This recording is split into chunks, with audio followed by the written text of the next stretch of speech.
Welcome to our channel. Today we how to build a 401k with American Funds, beginner guide step by step clearly. To build a 401k with American Funds, start by understanding what a 401k is. A 401k is a retirement savings plan sponsored by employers. Next, check if your employer offers a 401k plan. If they do, ask for the plan details and eligibility requirements. Once you have the information, review the investment options available through American Funds.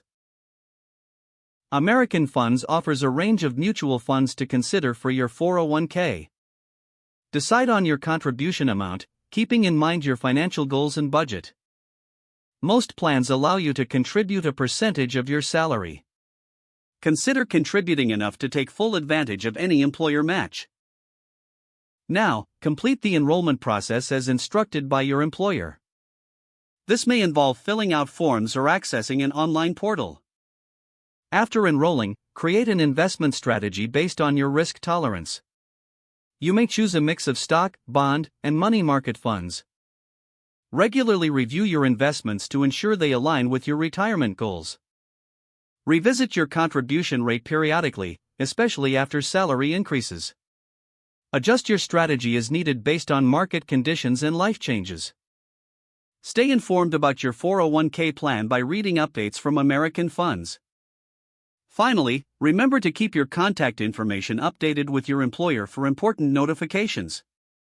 If the page does not load, refresh the browser or try again in a private or incognito window. Make sure you are using the correct email address, then retype it carefully to avoid small typos. If your password is not accepted, use the reset option and create a new strong password you can remember. Check your spam folder for verification or security emails, then complete any requested confirmation steps. Enable two-factor authentication if available to improve account security and reduce unauthorized access risk. After signing in, review your profile details so your contact information and settings are accurate and current. If you see an error message, note it down and try again after restarting your device and internet connection. Log out when you finish, especially on shared devices, to keep your account and payment information secure. If the page does not load, refresh the browser or try again in a private or incognito window. Make sure you are using the correct email address, then retype it carefully to avoid small typos. Don't forget to like this video and subscribe to our channel for more step-by-step tech guides.